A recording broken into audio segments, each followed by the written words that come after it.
अस्सलाम वालेकुम बच्चों। आज हमने करना है ट्रैवलिंग इलेक्ट्रोमैग्नेटिक वेव कि इलेक्ट्रोमैग्नेटिक वेव का हमने पढ़ लिया, वो जनरेट तो हो गई है। अब स्पेस में हमने कहा था कि विदाउट मीडियम वो ट्रैवल कर सकती है, तो उसके कौन कौन से कंपोनेंट होते हैं और उन कंपोनेंट की वजह से उनकी क्या जो है होनी चाहिए, डायरेक्शन होनी चाहिए, प्रोपेगेशन होनी चाहिए, किस तरह से होनी चाहिए। ठीक है, ये हमने आज पढ़ना है। सर्किट डायग्राम आपने लास्ट टॉपिक में की थी।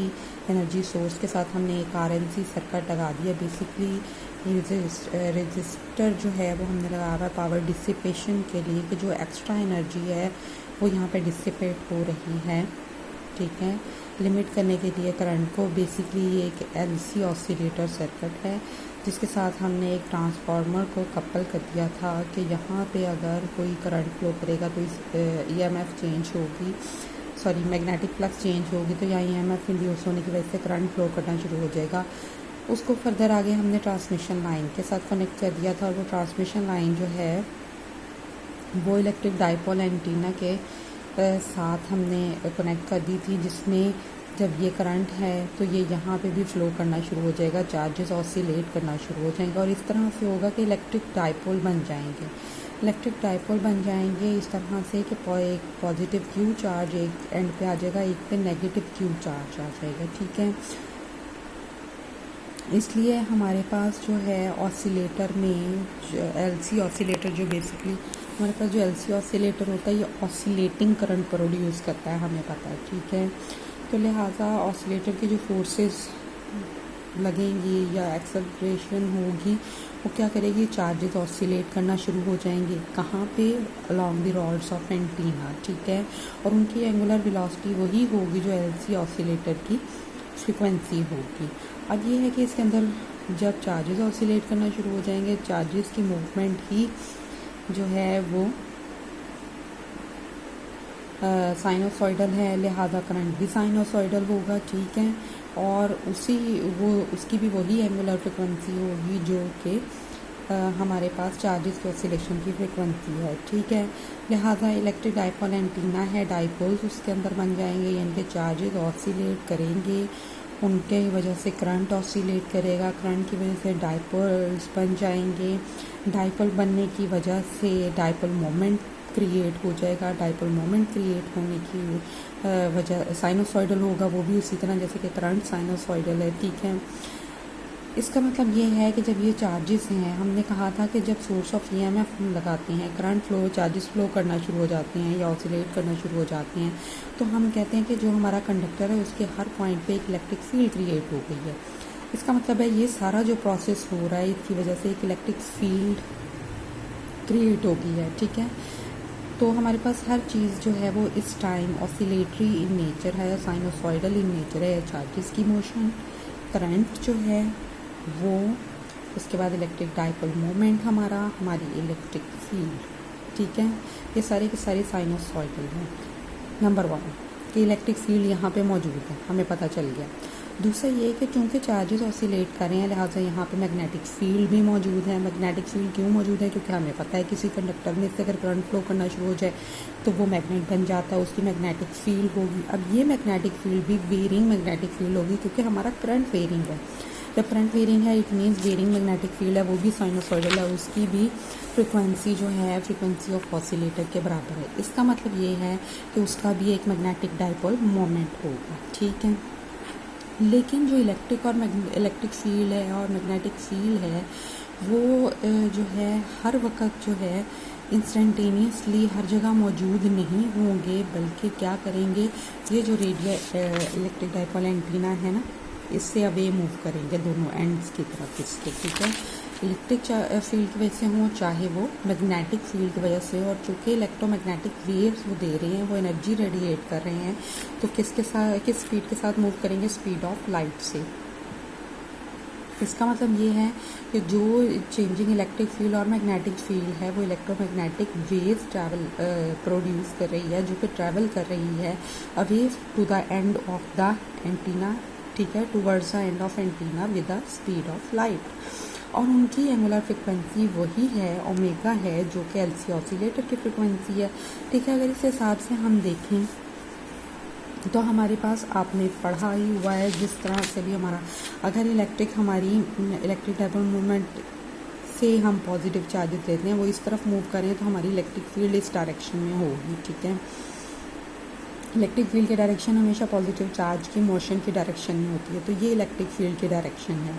जबकि अगर इस डायरेक्शन में करंट हमारे पास है तो हमारी इलेक्ट्रिक फील्ड के हमारी जो मैग्नेटिक फील्ड है वो किस डायरेक्शन में होगी, मैग्नेटिक फील्ड लाइंस इस तरह गल करेंगी तो किसी स्पेसिफिक पॉइंट वो टेंजेंट टू द सर्कल होती है, लिहाजा वो इससे 90 का एंगल बनाएगी। ये चीज़ उन्होंने हमें यहाँ पे दी हुई है कि ई जो है वो हमारी इस डायरेक्शन में है, जबकि एट द सेम टाइम जो बी है वो हमारे पास इस डायरेक्शन में at a certain point P.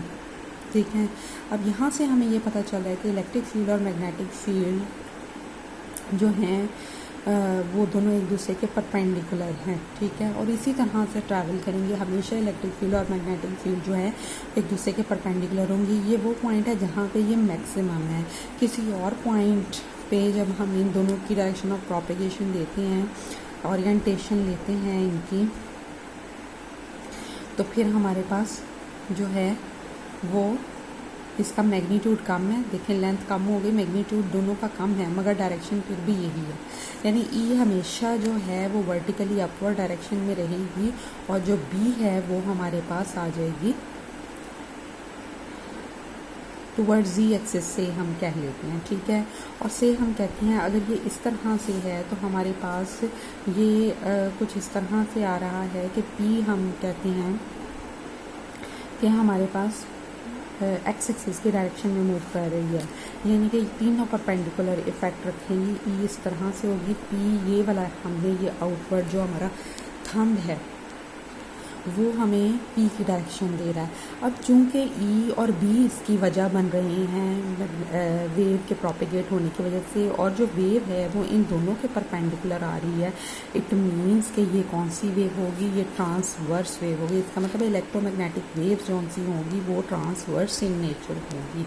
ये बात 2-3 बातें जो हैं ये याद रखने वाली हैं। ई हमेशा यहाँ पे वर्टिकली अपवर्ड है, बी जो है अलॉन्ग जी एक्सिस है। ठीक है, और दोनों ऑसिलेट कर रही हैं, कभी उनका कम हो रहा है कभी ज़ीरो, यहाँ पे एक पॉइंट पे उनका ज़ीरो भी मैग्नीट्यूड हो रहा है। उसके बाद ये अपनी डायरेक्शन चेंज कर रही हैं। ई अगर वर्टिकली अपवर्ड थी तो वर्टिकली डाउनवर्ड होगी, बी जो है वो वर्टिकली अपवर्ड और ये वर्टिकली डाउनवर्ड। ये जो वाला पॉइंट है ये हमारे पास ये जो इलेक्ट्रिक डाइपोल एंटीना के सेंटर वाला पॉइंट है। उसके बाद जो नेगेटिव वाला जो चार्जेस हैं उनकी हम बात कर रहे हैं। ठीक है, ये सारी चीज़ें ये इस तरह से ऑसिलेट करेंगी। बताइए साइनोसॉइडली में एक पॉजिटिव पीक होती है, एक नेगेटिव पीक। ये अभी मैग्नीट्यूड कम है मगर ऑपोजिट डायरेक्शन में है। स्टिल जो है हम देखें अगर तो यहाँ पे आउटवर्ड यूं पे से आउटवर्ड है। अब यहाँ पे भी अगर हम इसको देखें, पहले ई हमारी ये थी, बी हमारी ये थी, अब हमारे पास क्या हो गया, यूं हो गया। ठीक है, ई डाउनवर्ड डायरेक्शन में है, बी जो है ये इस डायरेक्शन में है, तो लेकिन स्टिल जो थंब है points towards out of the plane of the paper. ठीक है, लिहाजा इसका मतलब है पी की डायरेक्शन वही रहेगी। इसी तरह यहाँ पे भी वही रहेगी, इसी तरह यहाँ पे भी वही रहेगी, फिर ज़ीरो हो जाएगी, कम ज़्यादा होते होते ज़ीरो हो जाएगी, फिर दोबारा से चेंज कर लेंगे अपने। इस तरह से एक साइकिल जो है वो हमारे पास कंप्लीट हो जाएगी। इस हिसाब से देखा जाए अगर तो इलेक्ट्रिक फील्ड भी साइनोसॉइडल है हमारे पास। इलेक्ट्रिक फील्ड का वो कंपोनेंट जो यहाँ पे एक्ट कर रहा है वो भी साइनोसॉइडल है, उसकी एंगुलर वेलोसिटी भी वही है जो कि हमारे एलसी ऑसिलेटर की है, जबकि मैग्नेटिक फील्ड भी है। लिहाजा हम ई को लिख सकते हैं A M sine k x minus omega t. ठीक है, इसी तरह बी को भी लिख सकते हैं B M sine k x minus omega, क्योंकि दोनों की एंगुलर फ्रिक्वेंसी एलसी ऑसिलेटर की फ्रिक्वेंसी के बराबर है। दोनों हमेशा एक दूसरे के परपेंडिकुलर हैं, दोनों ही साइनोसॉइडली चेंज हो रही हैं। जब ऐसा है तो ये हमारे पास ये जो साइनोसॉइडली चेंज होना और इस तरह से एक दूसरे के परपेंडिकुलर होना और पी की डायरेक्शन जो है वो परपेंडिकुलर है दोनों के ही, तो ये हमारे पास क्रॉस प्रोडक्ट का साइन आ जाता है। हम ले लेते हैं इस तरह से कि ये हमारे पास आ जाएगा स्पीड ऑफ इलेक्ट्रोमैग्नेटिक वेव्स जो है वो स्पीड ऑफ लाइट से वैक्यूम में मूव करती है।